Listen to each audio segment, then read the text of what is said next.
ओम शांति, ओम शांति, ओम शांति। 22/10/2021 प्रातः मुरली। ओम शांति। बाप दादा मधुबन। आज ज्ञान के सागर, शांति के सागर, सुख करता, दुख हरता, बेहद के बाप ने मुरली के महावाक्यों में कहा, मीठे बच्चे, माया से डरो मत। भल कितना भी भुलाने की कोशिश करें, लेकिन थको नहीं। अमृत वेले उठ याद में रहने का पूरा पूरा पुरुषार्थ करो। आज का प्रश्न है, पुरुषार्थ में आगे नंबर कौन से बच्चे लेते हैं? उत्तर में बाबा ने कहा, जो बाप पर पूरा पूरा बलि चढ़ते हैं, अर्थात कुर्बान जाते हैं, सबसे आगे वही जाते। बाप पर बच्चे कुर्बान जाते और बच्चों पर बाप कुर्बान जाते। तुम अपना कखपन, पुराना तन, मन, धन बाप को देते और बाप तुम्हें विश्व की बादशाही देता, इसलिए उसे गरीब निवास कहा जाता है। गरीब भारत को ही दान देने बाप आए हैं। अब गरीब है भारत देश, तो भारत देश को ही दान देने के लिए स्वयं भगवान, बेहद का बाप, बेहद का देने के लिए आते हैं। गीत है, नयनहीन को राह दिखाओ। ओम शांति। मीठे मीठे, अति मीठे, ऐसे कहेंगे ना। बेहद का बाप और बेहद का प्यार है। कहते हैं, मीठे सी लाधे बच्चों ने गीत सुना। कल्प पहले बिछड़े हुए, सी लाधे माना बिछड़े हुए। 5000 वर्ष पहले बिछड़े थे ना, तो कल्प पहले बिछड़े हुए। मीठे सी लाधे बच्चों ने गीत सुना। राह एक बाप ही दिखाते हैं। भक्ति मार्ग में राह बतलाने वाला कोई है नहीं। वहां ही ठोकरें खाते रहते हैं। अभी भल राह मिली है, फिर भी माया बाप के साथ बुद्धि योग लगने नहीं देती है। समझते भी हैं, एक बाप को याद करने से हमारे सब दुख दूर हो जाएंगे। फिक्रात की कोई बात नहीं रहेगी, फिर भी भूल जाते हैं। बाप कहते हैं, अपने को आत्मा समझ मुझ पतित पावन बाप को याद करो। बाप ज्ञान का सागर है ना, वही गीता ज्ञान दाता है। स्वर्ग की बादशाही अथवा सदगति देते हैं। कृष्ण को ज्ञान का सागर नहीं कह सकते। सागर एक ही होता है। इस धरती के चारों तरफ सागर ही सागर है। सारा सागर एक ही है, फिर उनको बांटा गया है। तुम विश्व के मालिक बनते हो, तो सारा सागर धरने के मालिक तुम बनते हो। ओम शांति। बाबा कहते, हमारी हद के अंदर ना जाओ। हमारी हद के अंदर ना आओ। यहाँ तो सागर में भी टुकड़े टुकड़े कर दिए हैं। सागर को भी टुकड़े टुकड़े कर दिए ना, एक सागर है। और जिस तरह से शरीर के 80-85-90% बॉडी में पानी होता है, ठीक इसी तरह से ये दुनिया भी पानी से लबालब। सागर 3 तरफ, एक तरफ दुनिया। लेकिन अब वो सागर के भी टुकड़े टुकड़े कर दिए हैं, है ना। उसमें डैम आदि, घर, इतने बड़े बड़े बिल्डिंग, ऑफिस और ना जाने कितनी दुनियाएं बसा दी हैं। तो बाबा कहते उसको भी, सागर तो एक लेकिन उसके भी टुकड़े कर दिए हैं। बाबा कहते तुम समझते हो सारा विश्व ही भारत था जिसके तुम मालिक थे। गीत भी है बाबा, आपसे हम विश्व की बादशाही लेते हैं जो कोई छीन ना सके। यहाँ देखो पानी के ऊपर भी लड़ाई है। एक दो को पानी देने के लिए लाखों रुपया देना पड़ता है ना। तो तुम बच्चों को सारे विश्व की राजाई कल्प पहले मिसल मिल रही है। बाप ने ज्ञान का तीसरा नेत्र दिया है, ज्ञान दाता है ही परम पिता परमात्मा। इस समय आकर ज्ञान देते हैं। संगम युग में, सतयुग में लक्ष्मी नारायण के पास यह ज्ञान नहीं होता। पहले भी बाबा ने कई बार मुरली में कहा, आज भी बाबा कह रहे हैं कि यह सतयुग में लक्ष्मी नारायण के पास ज्ञान नहीं होगा, देवी देवताओं के पास ज्ञान नहीं होगा, तो फिर आप मनुष्यों से कैसे जो है सोच सकते हैं कि यह ज्ञान होगा आत्मा का। तो यह ज्ञान प्रायः लोप हो जाता है, इसकी प्रारब्धि प्राप्ति होती है। बाबा कहते हैं यदि ये ज्ञान साथ में चला जाए तो वह सुख को नहीं भोग पाएंगे, क्योंकि फिर उनके मन में सीढ़ी उतरने का भय और सुख के बाद दुख आएगा, उस बात को लेकर के चिंतित हो जाएंगे। तो यह जो प्रारब्धि प्राप्ति है वह सिर्फ प्रारब्धि प्राप्ति ही वहां होती है इस ज्ञान के द्वारा। तो वहां बाबा कहते ये ज्ञान प्रायः लोप हो जाता है, देवी देवताओं के पास यह ज्ञान नहीं होता। फिर सतयुग के बाद त्रेता द्वापर कलयुग तक ये ज्ञान किसी के पास नहीं होता। फिर वापस कल्प बाद संगम युग पर ही स्वयं परमपिता परमात्मा आकर के यह ज्ञान फिर देते हैं। तो यह साइकिल इस तरह से चलता रहता। बाबा कहते ऐसे कहेंगे आगे जन्म में ज्ञान लेकर यह बने हैं, इस ज्ञान को लेकर देवी देवता बने हैं। तुम ही थे, तुम कहते हो बाबा आप वही हो, आपने हमको विश्व का मालिक बनाया था। बाप कहते हैं मेरी मत कोई लंबी चौड़ी नहीं है, वह पढ़ाई कितनी लंबी चौड़ी होती है ना। तो यह दो बहुत सहज है। रचता और रचना के आदि मध्य अंत को तुम जानकर औरों को बताते हो। अब आदि क्या, मध्य क्या, अंत क्या, कई नए बच्चे फिर इसमें भी मूंझते हैं, कंफ्यूज होते हैं, क्वेश्चन मार्क लग जाता है कि ये आदि मध्य अंत का राज क्या है। तो आदि माना सतयुग त्रेता।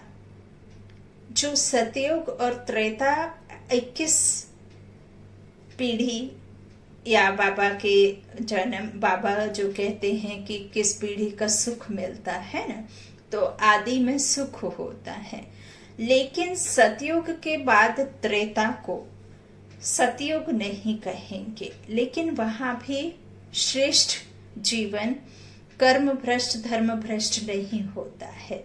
वहां भी बाबा का ही राज्य होता है, राम राज्य है ना। राम के द्वारा जो हमें निराकार शिव परमात्मा के द्वारा प्राप्ति होती है इस ज्ञान के द्वारा, उसका ही सुख सतयुग और त्रेता में चलता है। तो वह हुआ आदि। मध्य अर्थात द्वापर, जहाँ देवी देवता फिर वाम मार्ग में गिर कामचिता पर बैठ काले होते, अर्थात विकारों में गिरते। वहां से फिर रावण राज्य शुरू होता, फिर अंत होता कलयुग है ना, फिर वापस संगम, फिर सतयुग, ऐसे ये चलता है। तो यह है आदि मध्य अंत। बाबा कहते हैं रचता और रचना के आदि मध्य अंत को तुम जानकर औरों को बताते रहते हो। कैसे 84 का चक्र लगाया है। अब 84 का चक्र कैसे लगाया, तो बाबा ने कहा आदि सतयुग में 8, फिर 12, आप प्लस करते जाइए, 8, 12, 21, 42, फिर ये अंतिम जन्म है ना। तो ये 100 वर्ष का होता है, छोटा सा संगम युग है ना। तो बाबा कहते हैं इस तरह से 84 का चक्र लगाया जाता है। और 84 का चक्र में कौन आता है? जो आदि से ड्रामा में आ जाती हैं, जो सतयुगी आत्माएं होती हैं, उनके सबसे जास्ती जन्म होते हैं। फिर त्रेता में जो आएंगी 8 के बाद 12 में, तो वो और कमती होते जाएंगे, है ना। इस तरह से बाबा बताते हैं कि अभी वापस जाना है बाप के पास। यह भी बाप ने बतलाया है, माया के तूफान बहुत आएंगे, इनसे डरो मत।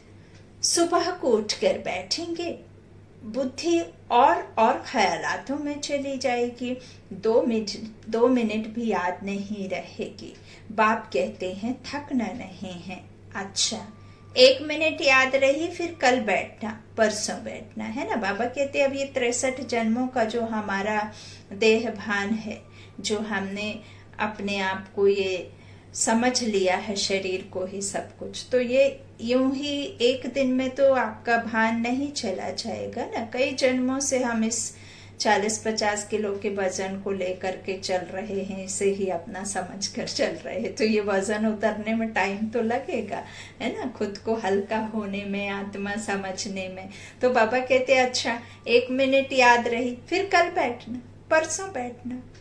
तो धीरे धीरे फिर ये देह भान निकलता जाएगा। अंदर में यह पक्का जरूर करो कि हमें याद करना है। तो आपको याद तभी आएगी जब आप खुद को हल्का फील करेंगे, आत्मा समझेंगे।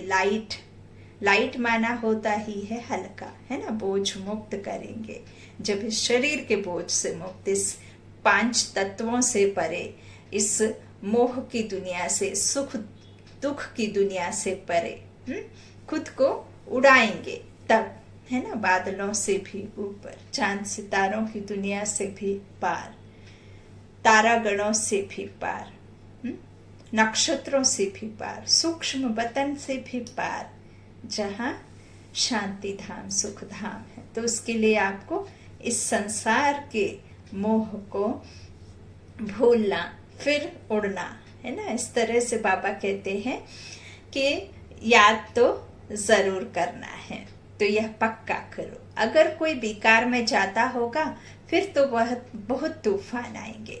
पवित्रता ही मुख्य है। आज यह दुनिया पतित वैश्यालय है, कल पावन शिवालय होगा। जानते हो यह पुराना शरीर है। बाप को याद करते रहेंगे तो कोई भी समय शरीर छूट जाए। अब पुराना शरीर क्या, ये विकारी तन है ना, विकारों से हुआ। चाहे यहाँ कोई महान आत्मा भी हो, कोई संत आत्मा भी हो, तो भी उनका तन तो विकारी है ना, कुख वंशावली है ना, माँ के कोख से लेने वाले पतित, है ना। तो फिर इस तरह से बाबा कहते हैं कि यह पुराना शरीर है। बाप को याद करते रहेंगे तो कोई भी समय शरीर छूट जाए तो स्वर्ग में चलने लायक बन जाएंगे। बाप से कुछ ना कुछ ज्ञान तो सुना है ना। ऐसे भी हैं जो यहाँ से भागंती हो गए हैं, फिर भी आकर अपना वर्षा ले रहे हैं। यह भी समझाया है, अंतमति सुगति होगी। अब अंतमति सुगति कहते हैं ना कि राम का नाम जपो, है ना। तो अब ये राम जो है ना, ऊंचते ऊंच राम, इस राम के द्वारा ही अंतमति सुगति होगी। तो समझो कोई शरीर छोड़ते हैं, संस्कार ज्ञान के ले जाते हैं, तो छोटेपन में ही इस तरफ उनको खींच होगी। भल ऑर्गन्स छोटे हैं, छोटे बच्चे के ऑर्गन्स छोटे होते ना, बाबा कहते, लेकिन आत्मा में संस्कार होते हैं। तो आत्मा छोटेपन में ही बाबा कहते हैं इस तरफ फिर खींचेगी। बोल नहीं सकते परंतु खींच लेंगे, है ना। छोटे बच्चे एक लिमिट एज तक बोल बता नहीं सकते हैं, लेकिन वो जो उनके आत्मा के संस्कार होते हैं, बाबा कहते भले वो छोटे होंगे लेकिन उनको खींच लेंगे। छोटेपन से ही संस्कार अच्छे होंगे, सुखदायी बनेंगे। सुखदायी बनेंगे। बाबा कहते हैं आत्मा को ही बाप सिखलाते हैं ना, शरीर को तो सिखलाते नहीं, तो शरीर छोटा बड़ा हो उससे क्या होता है, आत्मा को सिखलाते हैं। तो जैसे बाप मिलिट्री वालों का मिसाल समझाते हैं, संस्कार ले जाते हैं तो लड़ाई में फिर भर्ती हो जाते हैं। जैसे शास्त्र पढ़ने वाले संस्कार ले जाते हैं तो छोटेपन में ही शास्त्र कंठ हो जाते हैं। आपने देखा होगा कई एग्जाम्पल के तौर पे, रामायण भले ही वो बिल्कुल अंगूठा छाप, उनको लिखना पढ़ना नहीं आता, उनको अपना साइन वगैरह करना नहीं आता। उन्होंने बचपन से, मैंने हमारे पड़ोस में एक रहती थी, उन्होंने कभी भी स्कूल के दर्शन नहीं किए, पढ़ाई नहीं किए, लेकिन वो रामायण पढ़ लेती थी। पूरा रामायण, जिधर भी रामायण होती थी वो रामायण में जरूर जाती थी और रामायण बिल्कुल इतना अच्छे तरीके से पढ़ती थी। बड़ा वंडर लगता था कि पढ़े लिखे, उस समय तो हमें ज्ञान नहीं होता था कि इस तरह से आत्मा संस्कार लेकर के आती है या नहीं लेकर के आती है। तो वो पूरा कंठस्थ हो जाता, उनको इवन बड़े अच्छे उसके चौपाइयाँ बिना देखे बिना कुछ सुने भी उनको बड़े अच्छे तरीके से कंठस्थ रहती थी। तो इसी तरह से बाबा कहते हैं कि जैसे कोई शास्त्र पढ़ने वाले संस्कार ले जाते हैं तो छोटेपन में ही शास्त्र कंठ हो जाते हैं, उनकी महिमा भी निकलती है। आपने देखा होगा न्यूज़ आदि में छोटे छोटे बच्चों को ना जाने क्या क्या याद रहता है ना, फिर उसका दिखाते हैं न्यूज़ में कि ये बहुत ही माइंडेड बच्चा है। तो उनकी महिमा भी निकलती है। तो यहाँ से जो जाते हैं तो छोटेपन में महिमा निकलती है। आत्मा ही ज्ञान धारण करती है ना, बाकी रहा हुआ हिसाब किताब चुप तो करना पड़ता है। स्वर्ग में तो आएंगे ना, बाप के पास आकर मालेकुम सलाम करेंगे, प्रजा तो ढेर बनेगी, बाप से तो वर्षा लेंगे। पिछाड़ी में कहा है ना, अहो प्रभु तेरी लीला। अभी तुम समझते हैं अहो बाबा आपकी लीला, ड्रामा प्लान अनुसार ऐसी है। बाबा आपका एक्ट सभी मनुष्य मात्र से न्यारा है, न्यारा और प्यारा। जो बाप की अच्छी सर्विस करते हैं उनको फिर इनाम भी बड़ा अच्छा मिलता है, विजय माला में पिरोए जाते हैं। यह है रूहानी ज्ञान जो बाप रूहों को देते हैं। मनुष्य तो सब शरीरों को ही याद करेंगे, कहेंगे शिवानंद, गंगेश्वरानंद आदि यह ज्ञान देते हैं। यहाँ तो कहेंगे निराकार शिव बाबा ज्ञान देते हैं। मैं ऊंचते ऊंच हूँ, मुझ आत्मा का नाम है शिव। शिव परमात्माई नमः, है ना, देवात्मा कहते हैं ना। इस तरह से बाबा कहते हैं कि कहेंगे कि जो पूजा पाठ के समय पर करते हैं आप, संत आत्मा, महान आत्मा, देव आत्मा और ना जाने कितनी आत्मा, लेकिन पर आत्मा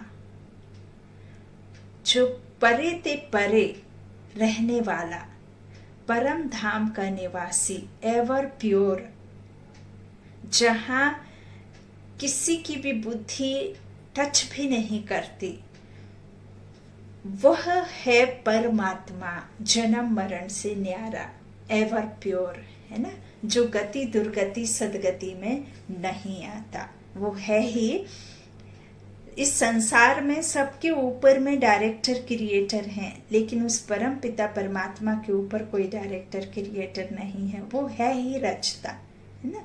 तो इस तरह से शिव परमात्माए नमः कहते हैं। फिर ब्रह्मा विष्णु शंकर को कहेंगे देवताए नमः। तो यह भी रचना है। शंकर, ब्रह्मा विष्णु शंकर को कहेंगे देवताए नमः, क्योंकि यह भी रचना है, रचता बाप की रचना। तो उनसे कोई वर्षा नहीं मिल सकता। रचना को कैसे वर्षा देगा? रचता रचना को वर्षा देगा ना। काका चाचा मामा से तो वर्षा नहीं मिलता है ना। अनुज से तो वर्षा नहीं मिलता है, बाप से मिलता है। तो हम सर्व आत्माओं का बाप कौन है? एक ही है परमात्मा। उससे तो रचना से वर्षा नहीं मिलेगा। बाबा कहते तुम आपस में भाई भाई हो, भाई को याद करने से वर्षा नहीं मिलेगा। यह ब्रह्मा दादा भी तुम्हारा भाई है, स्टूडेंट है ना। बाबा कहते पढ़ रहे हैं, इससे वर्षा नहीं मिलेगा। कई बार ब्रह्मा बाबा कहते भी हैं कि मुझे नहीं, मैं तो आधार हूं, मेरे द्वारा उस परमात्मा को। कभी भी यदि आपको बात करना है तो ब्रह्मा बाबा की प्रॉपर्टी में देख बाबा के थ्रू बाबा के पास बातें पहुंचाई जाती हैं। लेकिन करना याद निराकार शिव परमात्मा को है। ये तो स्टूडेंट है, ये तो खुद रचना है। तो ये तो खुद पढ़ते हैं। तो बाबा कहते हैं ये ब्रह्मा दादा भी बाबा कहते तुम्हारा भाई है ना। तो बाबा कहते यह खुद ही वर्षा पा रहे हैं शिव बाबा से। पहले यह सुनते हैं, बाप को कहता हूँ बाबा हम तो आपका पहला बच्चा हूँ। यहाँ ब्रह्मा बाबा की बात चल रही है। तो बाबा हम तो आपका पहला हूँ बच्चा, आपसे हम कल्प कल्प वर्षा लेते हैं, कल्प कल्प आपका रथ बनता हूँ। शिव का रथ ब्रह्मा। अब उनका नाम भी, ब्रह्मा बाबा का नाम भी किसने रखा? पहले तो उनका नाम लखीराज था, लेखराज है ना, हीरे के व्यापारी। तो इनका जब इनके तन में पार ब्रह्म जो शांति धाम का रहने वाला जब इस तन का आधार लेते हैं तो स्वयं परम पिता इस ब्रह्मा का नाम बदली करके, लखीराज का नाम बदली करके ब्रह्मा रखते हैं, क्योंकि वह इनके तन में आते हैं। तो फिर इनका नाम ब्रह्मा भी है, माँ, सबकी माँ, प्रजापिता है ना। ब्रह्मा नाम रखते हैं क्योंकि इनके तन में वो आकर के रथ लेते हैं अपना। तो बाबा कहते शिव का रथ ब्रह्मा, माँ, बड़ी माँ है ना, ब्रह्मपुत्र नदी कहो या बड़ी माँ कहो। तो ब्रह्मा द्वारा विष्णुपुरी की स्थापना है ना। क्रिएट कराते हैं इनके द्वारा नई दुनिया है ना। तो तुम ब्राह्मण भी मददगार हो, फिर तुम मालिक बनेंगे। अभी तुम जानते हो हम 5000 वर्ष पहले मुआफिक बाप द्वारा राज्य भाग्य लेते हैं। जिन्होंने कल्प पहले राज्य भाग्य लिया है वही आएंगे। हर एक के पुरुषार्थ से पता लग जाता है कौन महाराजा महारानी बनेंगे, कौन प्रजा बनेंगे। पिछाड़ी में तुमको सब साक्षात्कार होगा। सारा पुरुषार्थ पर मदार है, कुर्बान भी होना होता है। बाप कहते हैं मैं गरीब निवास हूँ, तुम गरीब ही मुझ पर कुर्बान होते हो है ना। जिसके पास में धन है, संपत्ति है, तन है, कार बंगला गाड़ी है, वो कैसे बाबा को, कैसे भगवान को याद करेंगे। उन्हों तो लगता है कि यही है स्वर्ग, यही नर्क, यही स्वर्ग है। वो अपने आप को स्वर्ग में ही समझते हैं। तो बाबा कहते हैं जो दुखी होता है, जो जास्ती दुखी होता है, वही तो भगवान को याद करता है। तो ऐसे बिना दुख के तो कोई याद नहीं करेगा। तो बाबा कहते हैं फिर वह कोई गरीबों को दान नहीं होता ना। तो बाबा कहते हैं कि तुम गरीब ही मुझ पर कुर्बान होते हो है ना, मैं गरीब निवास हूँ। तो बाबा कहते हैं दान हमेशा गरीबों को ही दिया जाता है, जिसके पास है उसको कैसे देंगे। तो समझो कोई कॉलेज बनवाते हैं, वह कोई गरीबों को दान नहीं होता। कोई कॉलेज बनवाते हैं तो कोई वो गरीबों को दान नहीं होता, वह कोई ईश्वर अर्थ होता नहीं है ना। बाबा कहते हैं परंतु दान तो करते हैं ना, उनको कोई ईश्वर के लिए नहीं करते लेकिन दान तो करते हैं ना। कॉलेज खोलते हैं तो उनका फल मिलता है, दूसरे जन्म में अच्छा पढ़ेंगे बाबा कहते हैं ऐसा ना, ये दूसरे जन्म में मिलता है यदि आप इस तरह से कुछ धर्म का काम करते हैं तो, है ना। तो बाबा कहते हैं इस तरह से यह आशीर्वाद मिलती है। भारत में ही सबसे जास्ती दान पुण्य होता है। इस समय तो बहुत दान होता है। तुम बाप को दान करते हो, बाप तुमको दान करते हैं। तुमसे कखपन ले तुमको विश्व की बादशाही देते हैं। इस समय तुम तन मन धन सब बाप को दान में दे देते हो। वे लोग तो मरते हैं तो विल करके जाते हैं। फलाने आश्रम को दे देना, यह आर्य समाज ले लेवे। वास्तव में दान गरीबों को देना होता है जो भूखे होते हैं। अभी भारत गरीब है ना। बाबा कहते हैं स्वर्ग में भारत कितना साहूकार होता है। तुम जानते हो वहाँ जितना अनाज धन आदि तुम्हारे पास होता है उतना और कोई के पास नहीं हो सकता। वहाँ तो कुछ भी पैसा नहीं लगेगा। मुट्ठी चावल दान करते हैं तो रिटर्न में 21 जन्मों के लिए महल मिल जाते हैं, जागीर भी मिलेगी। अभी तत्व भी तमो प्रधान होने कारण दुख देते हैं। ये 5 तत्व भी अभी तमो प्रधान है ना। अभी सभी ग्रहण से पीड़ित हैं, सभी में ग्रहण लगा है। ये 5 तत्व भी दुख देते हैं। सभी तमो प्रधान है बाबा कहते तो दुख देते हैं। वहां तत्व सतो प्रधान होते हैं। तुम जानते हो सतयुग में कौन कौन आएंगे। प्रकृति जीत बोलते हैं ना, जगत जीत, प्रकृति जीत। तो ये 5 कर्मेंद्रियां भी हमारे ही वश में, हम उनके कंट्रोल में नहीं, वो हमारे कंट्रोल में है ना। स्वराज अधिकारी अर्थात अपनी आत्मा के कर्मेंद्रियों पर, 5 कर्मेंद्रियों पर खुद का राज होना। ऐसे नहीं कि गुस्सा आया तो गुस्सा कर दिया, विकार में जाना तो विकार में चले गए, तो आपका वश कैसे हुआ, है ना। तो इस तरह से जब नाराजगी आई या किसी पे क्रोध आया तो फट से क्रोध दिखा दिया। तो पापा कहते हैं कि इस तरह से प्रकृति जीत जगत जीत होते ना। तो इसी तरह अभी सभी तमो प्रधान है, सब दुख देने वाले हैं। वहां तत्व सतो प्रधान होते हैं तो सुख देते हैं। बाबा कहते तुम जानते हो कि सतयुग में कौन कौन आएंगे, फिर द्वापर में फलाने फलाने आएंगे।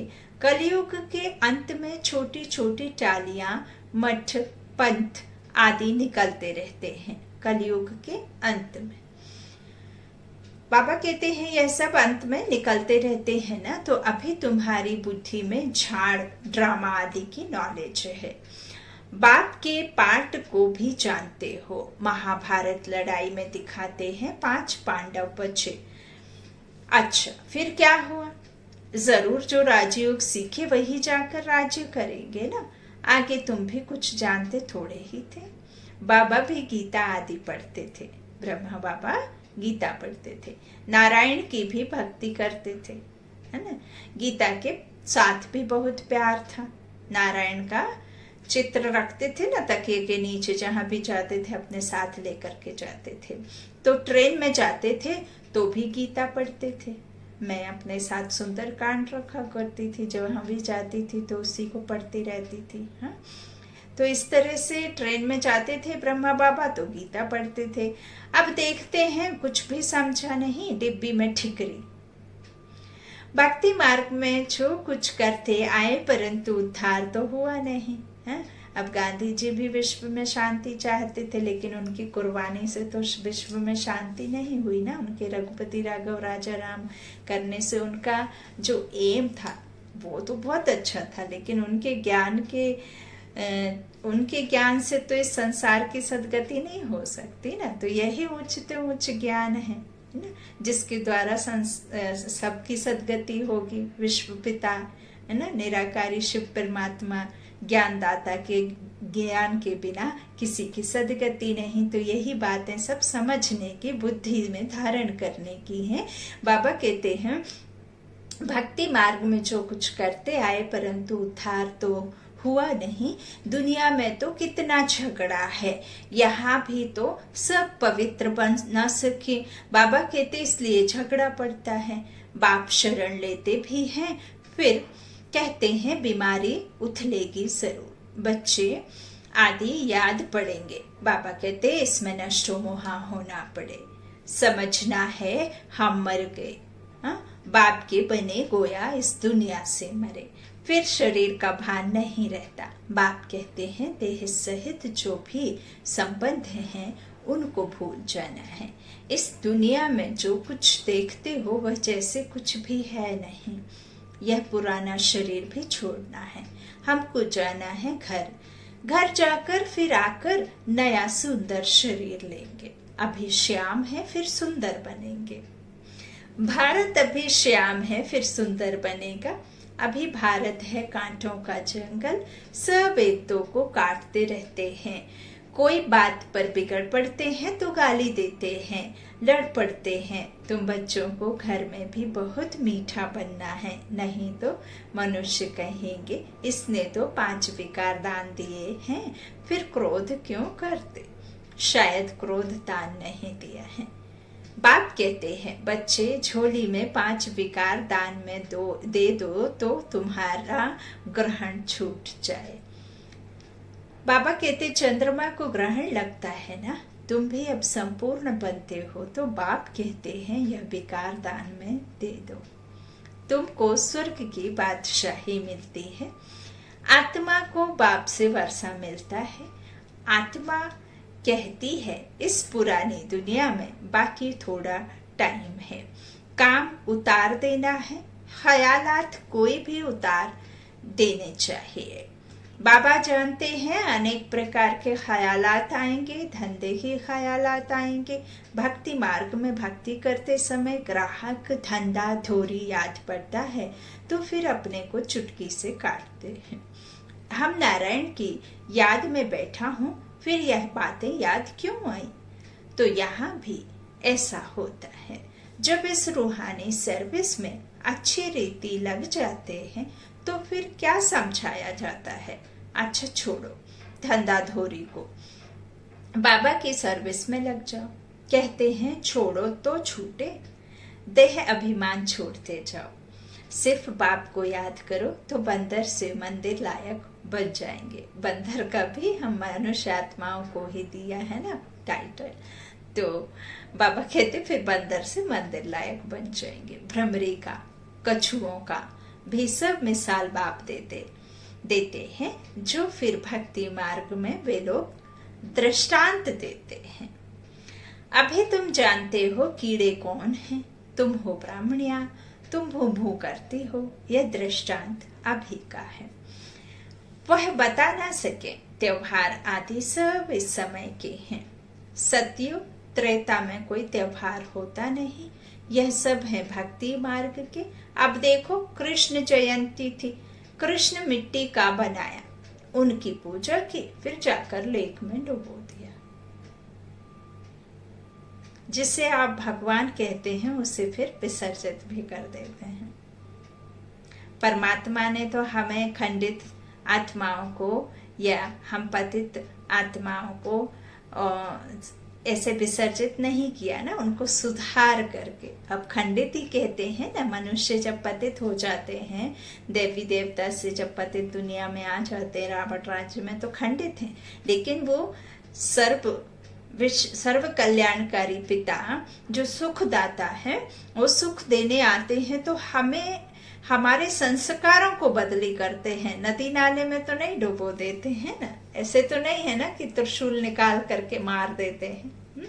तो वही बाबा कहते हैं कि मिट्टी का बनाते हैं, उनकी पूजा करते हैं, फिर लेक में डुबो दिया। तो अभी तुम समझते हो यह क्या करते हैं, पहले तो नहीं समझते थे। तो बाबा कहते हैं यह है अंधश्रद्धा। तुम किसको समझाएंगे, वह समझेंगे नहीं। कोई को बीमारी आदि हुई तो कहेंगे देखो तुमने कृष्ण की पूजा छोड़ दी है, इसलिए यह हाल हुआ है ना। तो ऐसे बहुत ही आश्चर्यवत सुनंती कथंती भागंती हो जाते हैं। जैसे अब भक्ति काल से जुड़े हैं, मान लीजिए ज्ञान में आ गए और ज्ञान में आते ही कोई प्रॉब्लम शुरू हो गई, कोई एक ऐसी मुश्किल आ गई परिवार में, आपके शरीर में कोई बीमारी लग गई, तो आप किसी से सलाह सुलह करेंगे या किसी से कुछ भी सजेशन लेंगे तो वो यही कहेगा आप तो कृष्ण के बहुत बड़े पुजारी थे और आप बहुत भक्ति करते थे और कृष्ण को आप इष्ट मानते थे और आपने उनकी छोड़ दी पूजा पाठ करना, इसीलिए आपको यह बीमारी लग गई। तो बाबा कहते इस तरह से ऐसे हाल हुआ। ऐसे बहुत ही हैं ना जो सुनते हैं और भाग जाते हैं, इसलिए ब्राह्मणों की माला बन नहीं सकती। इसीलिए ब्राह्मणों की माला का गुणगान नहीं है ना, बाबा कहते क्योंकि इनकी स्थिति ऊपर नीचे होती रहती है ना। तो इस तरह बाबा कहते हैं ऊंचते ऊंच यह ब्राह्मण कुलभूषण है, परंतु उनकी माला बन नहीं सकती। तुम्हारी बुद्धि में है यह शिव बाबा की माला है, फिर हम जाकर सतयुग में नंबरवार विष्णु की माला के दाने बनेंगे। तुम्हारा एक एक अक्षर ऐसा है जो कोई समझ ना सके। बाप पढ़ाते रहते हैं बुद्धि को। बाबा कहते हैं मन बुद्धि के विमान में बैठ करके मेरे पास आना है। तो यही मन बुद्धि से आप समझो। तो बाबा कहते वृद्धि को पाते हैं। बाप पढ़ाते रहते हैं फिर वृद्धि को पाते रहते हैं। प्रदर्शनी में कितने आते हैं कहते भी हैं हम आकर समझेंगे, फिर गए घर में और खलास, वहां की वहां रहे। कहते हैं प्रभु से मिलने के लिए राह बहुत अच्छी बताते हैं, परंतु हम उस पर चलें वर्षा लेवें यह बुद्धि में नहीं आता। बहुत अच्छी सेवा कर रही हैं ब्रह्म कुमारियां, ऐसे सब कहते हैं। बस अरे तुम भी समझो ना, जिस्मानी सेवा करते रहते हो, अब यह रूहानी सेवा करो। सोसाइटी की सेवा तो सभी मनुष्य करते रहते हैं, मुफ्त में तो कोई सेवा नहीं करते, नहीं तो खाएंगे कहाँ से। अभी तुम बच्चे बहुत अच्छी सेवा करते हो, तुमको भारत के लिए बहुत तरस रहता है। हमारा भारत क्या था, फिर रावण ने किस गति में लाया है। अब हम बाप की श्रीमत पर चल वर्षा जरूर लेंगे। अभी तुम जानते हो हम हैं संगम युगी, बाकी सब हैं कलयुगी। हम उस पार जा रहे हैं, जो बाप की याद में अच्छी रीति रहेंगे वह ऐसे बैठे बैठे याद करते करते शरीर छोड़ देंगे। बस फिर आत्मा वापस आएगी नहीं।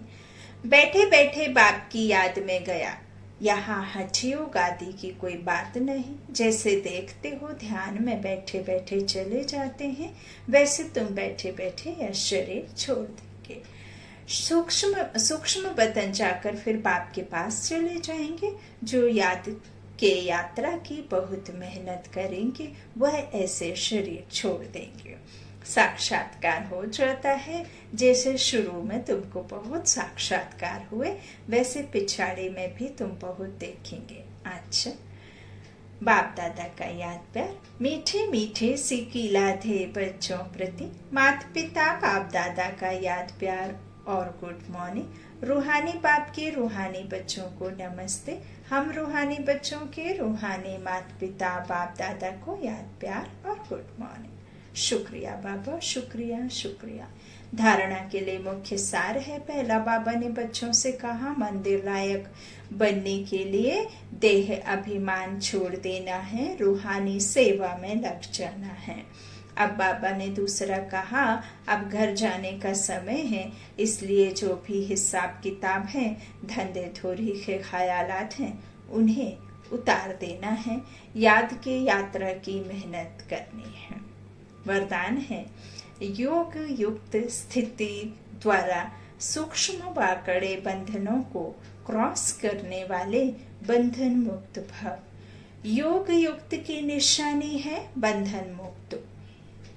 योग युक्त बनने में सबसे बड़ा अंतिम बंधन है स्वयं को समझदार समझकर श्रीमत को अपनी बुद्धि की कमाल समझना, अर्थात श्रीमत में अपनी बुद्धि मिक्स करना, जिससे बुद्धि का अभिमान कहा जाता है। दूसरा, जब कभी कोई कमजोरी का इशारा देता है अथवा बुराई करता है, यदि उस समय जरा भी व्यर्थ संकल्प चला तो भी बंधन है। जब इन बंधनों को क्रॉस कर हार जीत, निंदा, स्तुति में समान स्थिति बनाओ, तब कहेंगे संपूर्ण बंधन मुक्त। आज का स्लोगन है, पहले सोचना फिर करना, यही ज्ञानी तू आत्मा का गुण है। पहले सोचना फिर करना, यही ज्ञानी तू आत्मा का गुण है। आपने एक कहानी भी सुनी होगी।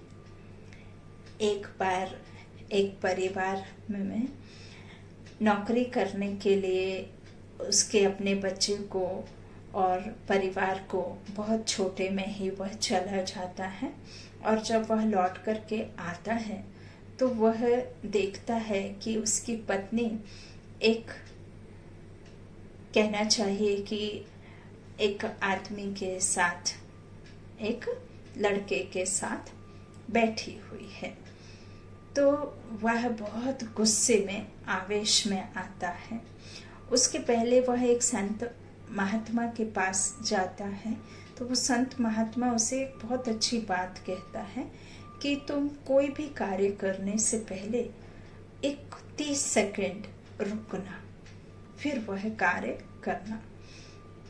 तो वह उस बात को याद रखता है, लेकिन यहाँ जैसे ही देखता है कि उसकी पत्नी किसी जेंट्स के साथ में है, तो वह बहुत गुस्से में अपना तलवार निकालता है, गुस्से में कि अब तो मैं मार दूंगा इसे। फिर वह संत की बात याद करता है और 30 सेकंड रुकता है। फिर देखता है कि उसकी पत्नी बहुत खुश होकर के पास में आकर के कहती है कि आप आ गए, और बच्चे का परिचय देती है कि यह बच्चा इतना बड़ा हो गया। फिर वो बहुत पछताता है कि मैं क्या करने जा रहा था, मैं अपने बच्चे को ही मारने जा रहा था, आवेश में आकर मैं कितना बड़ा पाप करने जा रहा था। तो यही बात है, बाबा ने आज स्लोगन में वही कहा कि पहले सोचिए फिर करिए। ओम शांति, ओम शांति।